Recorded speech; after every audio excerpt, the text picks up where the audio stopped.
अब बच्चे हम जल्दी से क्वेश्चन देख लेते हैं आपके बुक एक्सरसाइज का ही। क्या क्वेश्चन है? What would happen to the life of a cell? Cell की लाइफ को क्या होगा if there was no Golgi apparatus? अगर गोल्जी अपैरेटस नहीं होगा तो there will be no lysosome. जब गोल्जी अपैरेटस नहीं है तो गोल्जी अपैरेटस किसकी फॉर्मेशन में हेल्प कर रहा है? लाइसोसोम की। लाइसोसोम अभी आप इतना समझ लो ये सेल की क्लीनिंग में हेल्प करता है, ठीक है। तो अगर आपका गोल्जी अपैरेटस नहीं होगा तो लाइसोसोम नहीं होगा। फॉर इंटरसेलुलर डाइजेशन, लाइसोसोम का मैंने आपको काम क्या बताया? Cell cleaning. सेल क्लीनिंग का मतलब सेल को डाइजेस्ट करना, उसे क्लीन रखना। नो एक्सोसाइटोसिस, कोई भी एक्सोसाइटोसिस नहीं होगा, ना ही आपकी न्यू प्लाज्मा मेम्ब्रेन फॉर्मेशन होगी, क्योंकि टारगेट तक तो जो मटेरियल है वो कौन पहुंचा रहा है? आपका गोल्जी अपैरेटस पहुंचा रहा है, ठीक है। अब हम जल्दी से पढ़ लेते हैं लाइसोसोम्स के बारे में। लाइसोसोम्स को क्या बोलते हैं बेटा? सुसाइड बैग बोलते हैं सेल का, ठीक है। It is membrane bound sacs filled with digestive enzyme. ये मेम्ब्रेन बाउंड सैक्स होती है। सैक्स मतलब इस टाइप का स्ट्रक्चर होता है, ठीक है। मेम्ब्रेन बाउंड होती है मतलब उसकी आउटर कवरिंग होती है, जिसमें क्या होता है? हमारा डाइजेस्टिव एंजाइम फिल्ड होता है, ठीक है। डाइजेस्टिव एंजाइम मतलब जो किसी भी टॉक्सिक मटेरियल को डाइजेस्ट करने में हेल्प करता है, ठीक है।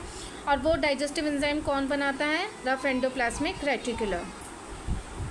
It is a waste disposal system of the cell. ये क्या है? Waste disposal system of the cell, मतलब वेस्ट को डिस्पोज करने वाला, ठीक है। वेस्ट को एक तरीके से कंट्रोल करने वाला, वेस्ट को मतलब कि ख़त्म करने वाला सेल से।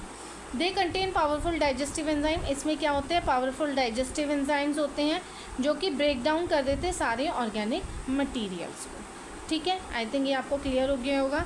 लाइसोसोम्स को अब सुसाइड बैग क्यों कहते हैं ये मैं अभी आपको क्वेश्चन कराऊंगी, ठीक है। ऊपर लिखा है ना सुसाइड बैग, ठीक है। अभी आपको ये समझ आ गया कि लाइसोसोम एक तरीके से सेल को क्लीन करने में हेल्प करते हैं।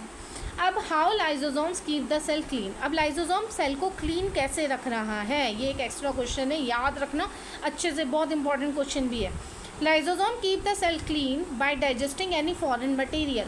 कोई भी बाहर का मटेरियल अगर सेल के अंदर एंटर करेगा तो वो क्या करेगा? उसे डाइजेस्ट करने में हेल्प करेगा। इसके अलावा as well as worn out cell organelles, जो सेल ऑर्गेनल्स ख़राब हो जाते हैं, जो सेल ऑर्गेनल्स वर्क नहीं कर रहे होते, उनको भी डाइजेस्ट करने में हेल्प करता है। Old organelles and up in the lysosome. जितने भी पुराने ऑर्गेनल्स हैं जो वर्क नहीं कर रहे हैं वो किसके अंदर जाके एंड हो जाएंगे, ख़त्म हो जाएंगे? लाइसोसोम के अंदर।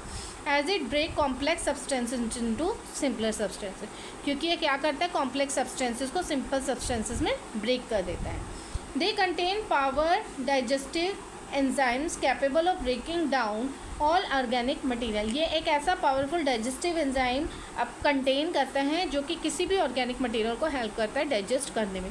तो याद रखना कि ये सेल को क्लीन करता है। जितने भी फॉरेन मटेरियल्स होते हैं, बाहर के जो मटेरियल सेल के अंदर एंटर कर रहे हैं, अगर सेल को हार्म कर रहे हैं तो उसे भी डाइजेस्ट करेगा। सेल ऑर्गेनल जो ख़राब हो गए हैं या फिर ओल्ड हो गए हैं उनको भी ब्रेक करने में हेल्प करेगा, ठीक है। अब एक बुक का क्वेश्चन पे आ जाते हैं, बहुत इंपॉर्टेंट क्वेश्चन है। Why lysosome is known as suicide bag of the cell? Lysosome को सेल का सुसाइड बैग क्यों बोलते हैं?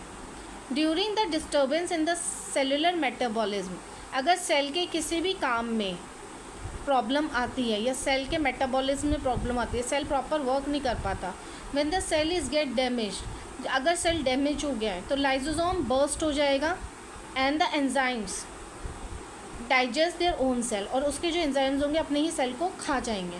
Therefore lysosomes are also known as the suicide bag of the cell. तो मेनली क्या है? अगर सेल में कोई डिस्टर्बेंस हो गई है, सेल का मेटाबॉलिज्म वीक हो गया, मतलब सेल की जो पावर है वो वीक हो गई है या सेल प्रॉपर वर्क नहीं कर पा रहा है, तो लाइसोसोम अपने आप को बर्स्ट कर देगा। बर्स्ट करके उसके जो डाइजेस्टिव एंजाइम्स निकलेंगे वो अपने ही सेल को खा जाएंगे, अपने ही सेल को ख़त्म कर देंगे, ठीक है। तो यहाँ तक आई थिंक आपको क्लियर हो गया होगा। अब हम कल नेक्स्ट टॉपिक करेंगे बेटा माइटोकॉन्ड्रिया, और यहाँ तक कोई डाउट होता है तो प्लीज़ मुझे कमेंट्स में बताइएगा, ठीक है। अगर वीडियो अच्छी लगे तो लाइक करिएगा, शेयर करिएगा, सब्सक्राइब करिएगा, बेल आइकन प्रेस कर देना ताकि आपके पास नोटिफिकेशन आ सके न्यू वीडियोस का, ठीक है। और अच्छे से पढ़ाई करिएगा। कोई भी क्वेश्चन में किसी में भी कोई डाउट है तो आप मुझे कमेंट्स में बता सकते हैं। सो बाय बाय।